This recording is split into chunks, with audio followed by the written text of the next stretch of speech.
How are you doing? And it's been a long time since our days at your days at the News Journal and me down in Delaware. So what's going on? Yeah, no, everything's been good.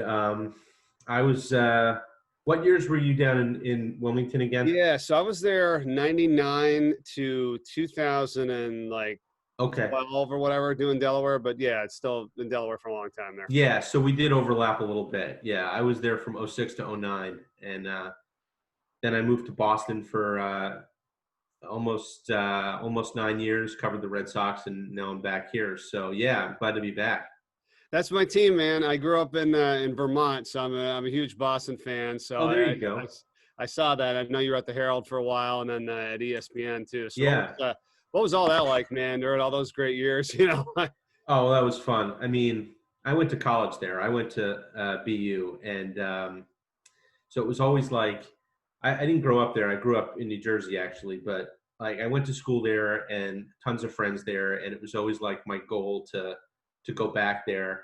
Um, and I'm glad I did. I met my wife there. We started our family there, and but covering the Red Sox was just it was tremendous. It was like even in the down years there was drama all over the place. Like I tell people that they either finished first or last pretty much every year that I was there, and their highs were like super high, like they won the World Series in 2013, and their lows, like Bobby Valentine the year before in 2012, it was like, I mean, are you kidding me? Like now you start thinking about it, and you're like, did that really happen? Did that really happen? Like it was just the most bizarre year ever.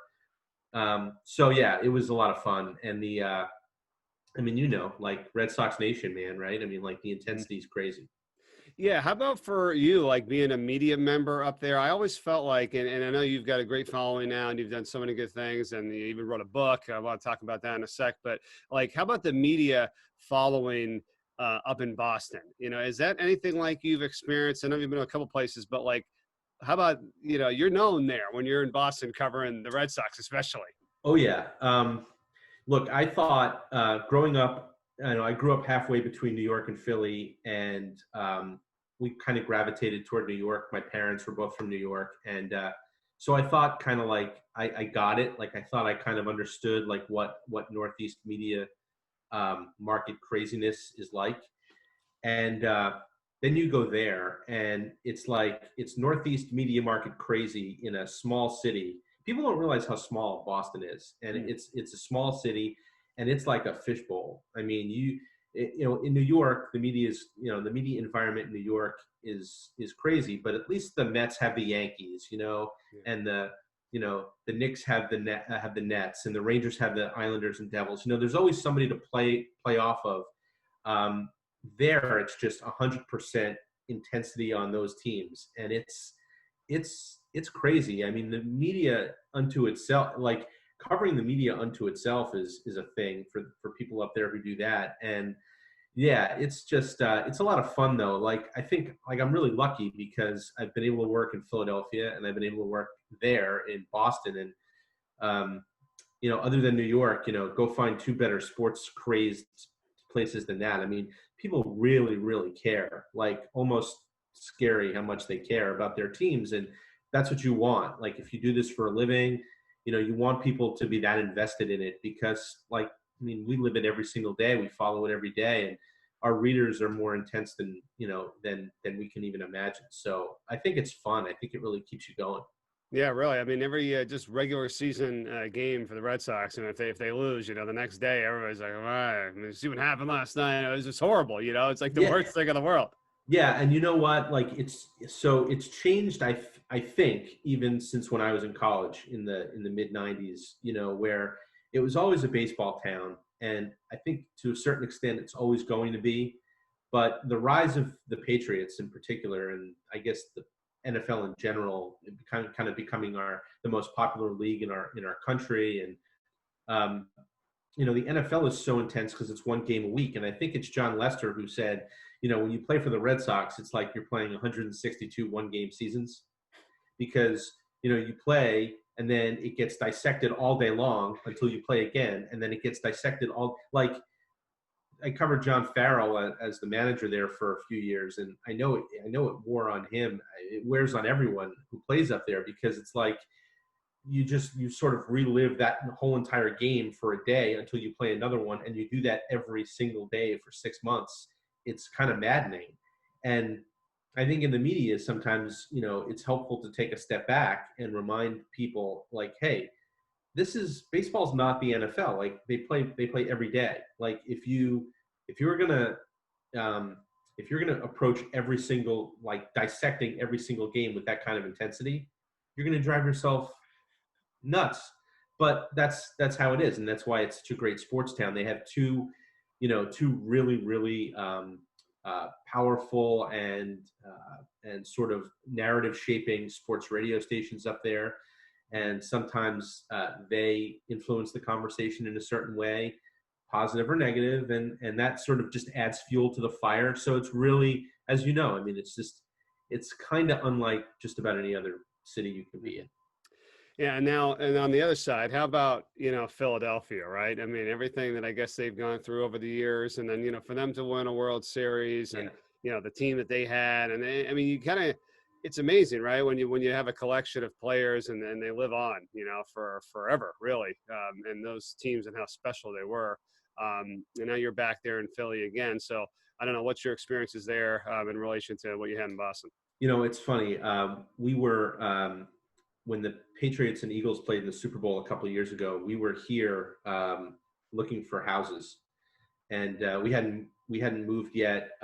But people who knew us kind of knew where we were from or where we were moving from, and um, friends of mine knew that I'd worked in both cities before. So like that was a big topic of conversation for the couple of weeks, like in my life leading up to the games. Like people were like, hey, like what's the difference between Boston and Philly? Like, how do you compare them?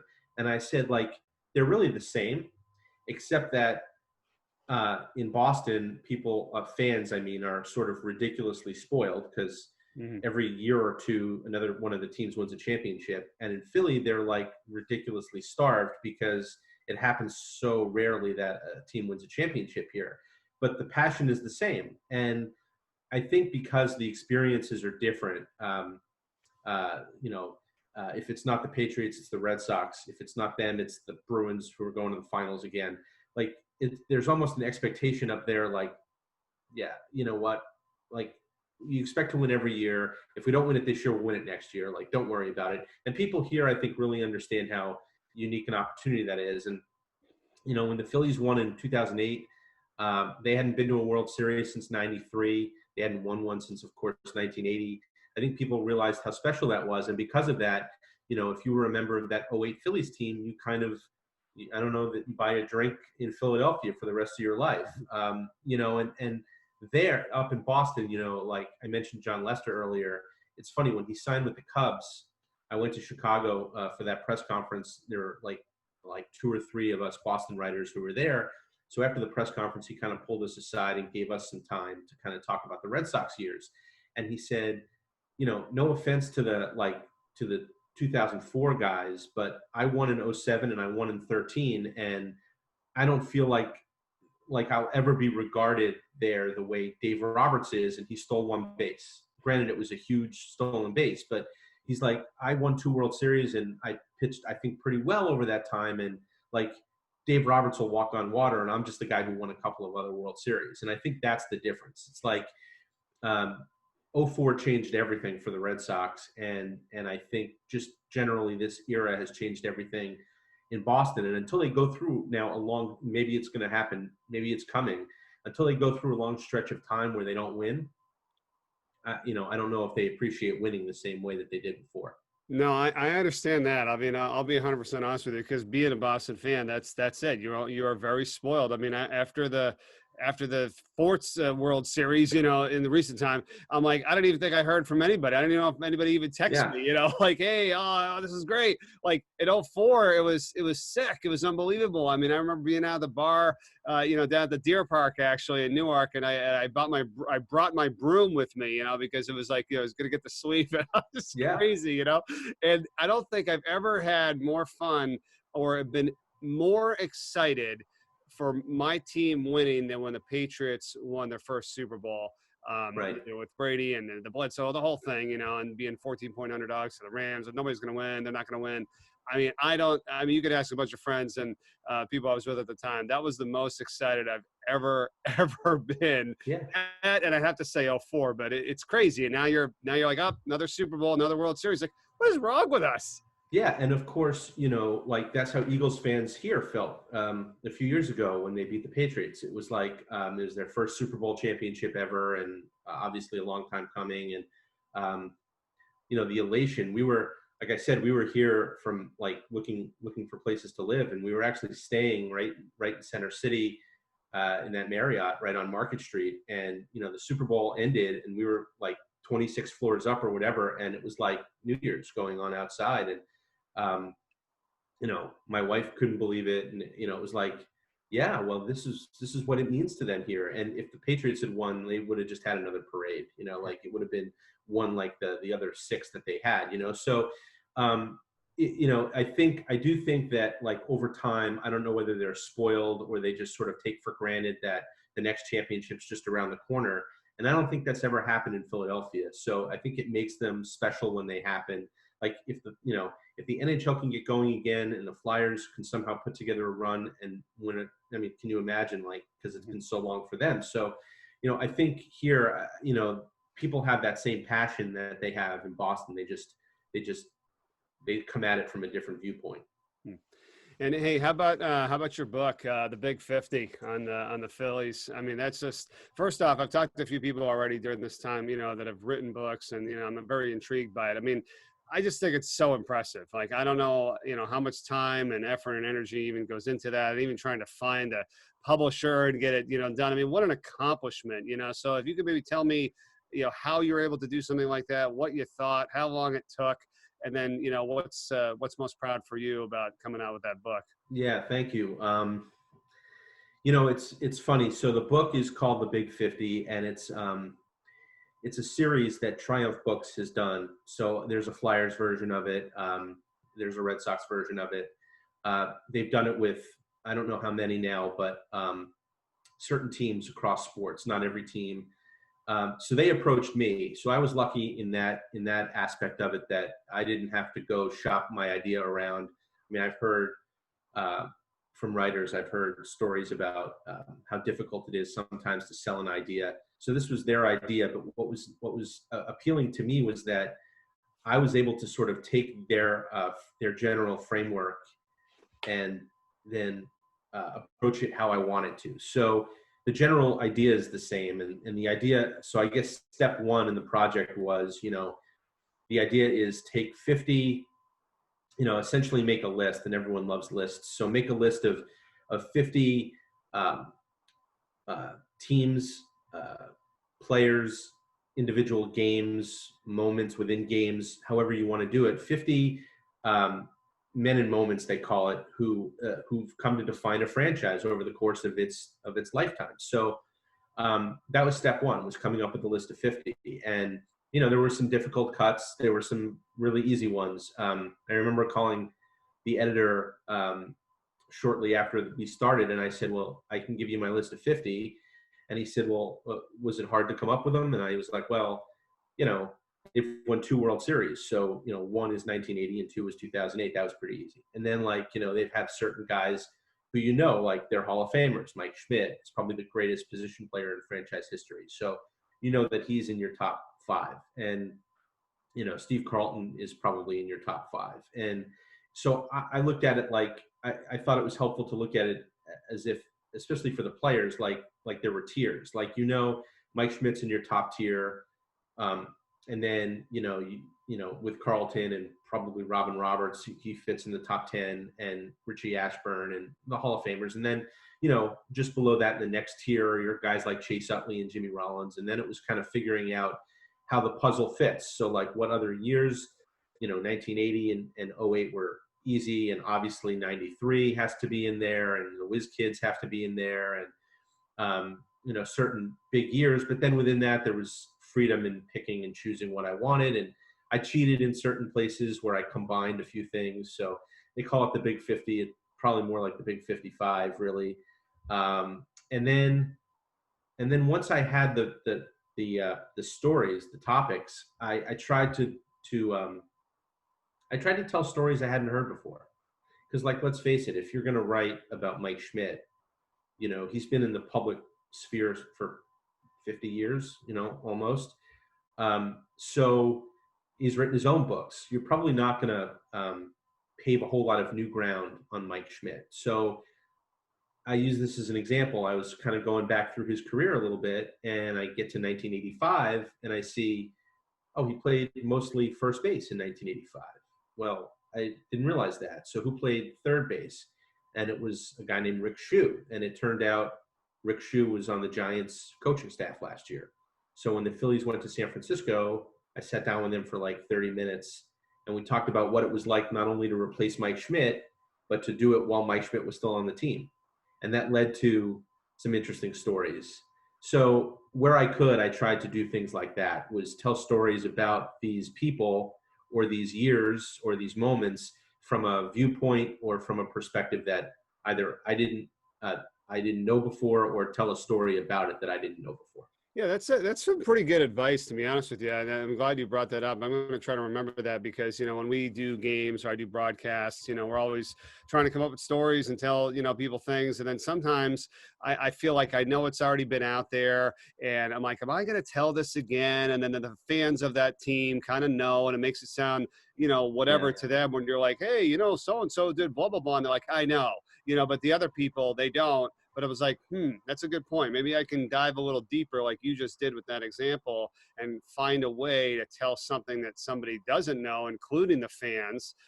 Because you're right. I almost think like, I wonder if I ever did a game, I'm fortunate enough someday, I don't know now, but whatever, with Tom Brady, you know what I mean? Like you're not going to tell the story and how he got there or any of that kind of stuff. And everything's kind of out there. So, it'd be hard to find, like you said, something, to that effect, but you did. So that's pretty cool. Yeah, I think it's training your mind to think a different way, because we're in the media and we're trying to tell stories, and if possible, we're trying to tell stories that are brand new, and we're trying to maybe tell the definitive story about someone or something. And like midway through the project, I was like, okay, look, like, who am I kidding? Like, I'm not going to go tell the definitive story of Steve Carlton, but if I can tell his story from a viewpoint that that was fresh or different, and then there were a number of these people and these years that there just wasn't anyone. So I'm writing about Robin Roberts, and like, obviously I can't talk to him. He's been gone for years, and many of his teammates also are no longer with us. And so it was like, well, how can I do this? And I found, I was looking back at his, he was after his playing career, he coached, and he coached in college for a while down in Florida and at University of Central Florida. And I found a guy who was on one of his teams is a guy named Chris Welch, who had a very short major league career and is now a broadcaster with the Cincinnati Reds. So it was like, okay, how about being in college and having Robin Roberts as your pitching coach? And he told some funny stories about how he came back to school he got drafted after his junior year. He didn't sign. He came back to school figuring he would be drafted again in a higher round. And he got there, and he's thrown his first bullpen. And this is his first year with Robin Roberts as the coach, and he's throwing his first bullpen, and he's feeling pretty good about himself. He's the best pitcher on the team, and he gets done, and Robin Roberts looks at him and goes, I got to tell you, Lefty, if that's all you got, you ain't getting anybody in the big leagues out with that stuff. And it was like, whoa, what are you talking about? Like, and then, the lessons were so intuitive. It was like, Roberts was often like, hey, if you just grip it like this and you throw it like that and you do this and you do that, and he would have to look at him and go, I can't do that because I'm not you. I'm not a Hall of Famer. I'm not great. And so that was really interesting how he related to a generation of pitchers after he pitched and what they learned from him. Yeah, that's really cool, man. That's great. Well, congrats again on that. I'm going to check that out, the Big 50 on the Philadelphia Phillies. And then, of course, right now with everything happening, and I'm sure you've been asked this a million times, and people, what's going on? I mean, here we are at the end of May.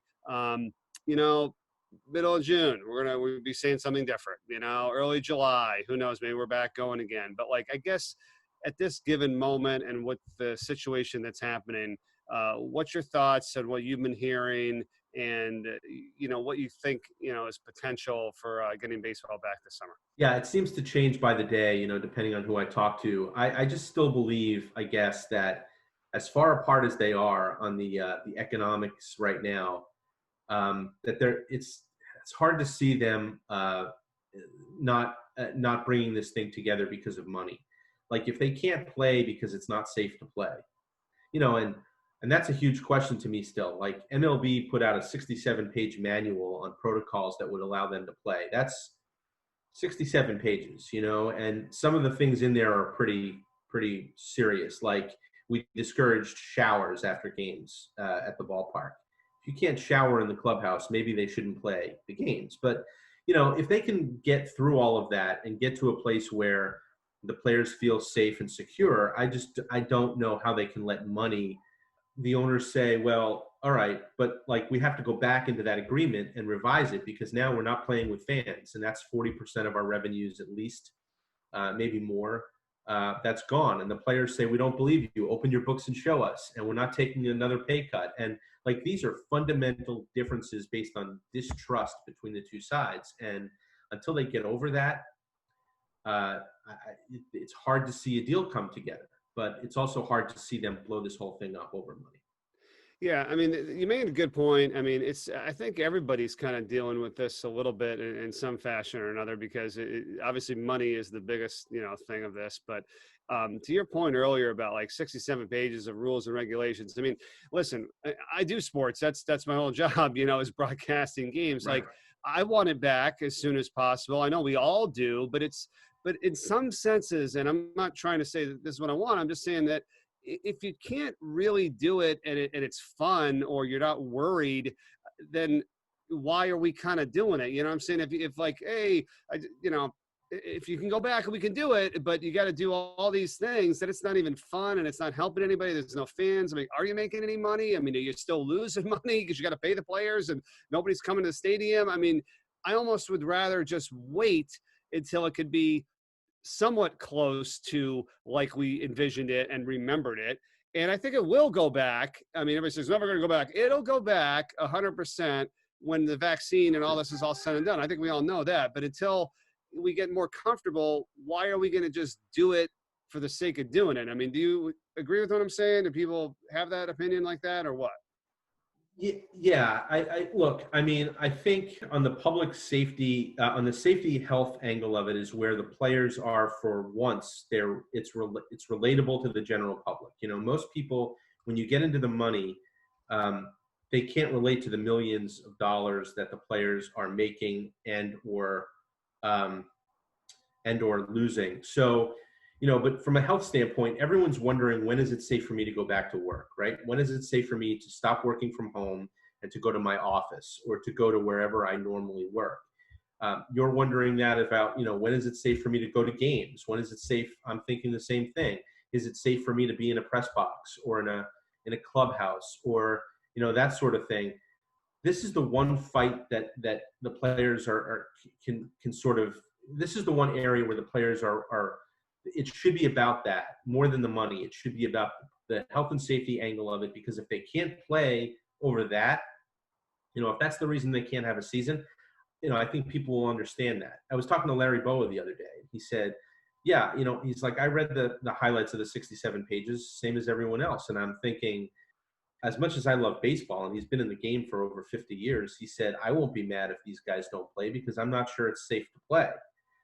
However, I think most people will say if the whole thing doesn't come together because of money, because billionaires and millionaires can't figure out how to make the money work, I think most fans are going to say that's unforgivable, and that's the reason why you're not going to play. So, I think if they make this about the right things and they make the right decisions, I think that they can make this work for them, and we'll see how it goes going forward. But there are so many issues here and so many things, and the more people I talk to, the more topics come up that you say, oh, I didn't even think of that angle of it, or I didn't even think of that aspect of it. So, and the thing is, they don't have a ton of time either. I mean, as you said, if they want to do a mid-June, they're saying they want to get back to spring training by mid-June and season by July 4th. it's May 28th. They got to have something done within about a week or so here in order to pull all that off. And I'm not sure that they're going to be able to do it within that time frame. It's tough for everyone, and exactly with what you're talking about with the business model, if you will. It's not just baseball. Pretend you're just a regular business, right? Of course, they're losing a ton of money right now, but then if they were to open up, pay the employees, pay all the lights, pay all the expenses, da da da da da, and they weren't bringing in enough money to even cover that, now they're losing even more money. So I think that's kind of like what the owners are here, right? It's like, hey, all right, we're losing a ton right now as it is. Oh, we somehow figure this out just to get back, and then we got to pay these guys, we got to do all this stuff and all these expenses, and we're not bringing in the money because no fans or anybody's even allowed there or whatever. Then they're losing even more money, right? So I think they're Right. like, what, do you open or not? It's for everybody to think about, really. It's not just baseball. Which side is going to walk away first? Like, are the players going to say, nope, that's it, line in the sand, we're not taking further pay reductions, and see you later? We're talking about Major League Baseball and whether or not they'll play. But minor leagues, there's really not a whole lot of point to doing it if there are no people in the seats. You know this. I mean, you worked in Wilmington. I covered the minor leagues for a time, and what's going to happen to those guys and to locally owned teams and to players who make seasonal salaries that they can't live on all year round? There's just so many layers to all of this that I think it's going to take baseball as an industry quite some time to recover from. Yeah, I agree. I know it's just a lot, I mean, and we don't want to like wish this time away either. I was just talking to somebody the other day. It's like it's the end of May. It's all this stuff, and I don't want it to be the end of July. I mean, Right. it's like without anything going on. But we all just think, hey, the farther things go out, it should get better. So I don't know. Hopefully, I know it will. We just we got to be patient still. But hey, man, I really appreciate catching up with you. I don't know, hopefully, again, you'll be back to doing more stuff. So will I. And, Yeah. wish you all the best. So it's been great to talk to you. Yeah, no doubt. Thanks for having me, and hopefully we'll see you down the line.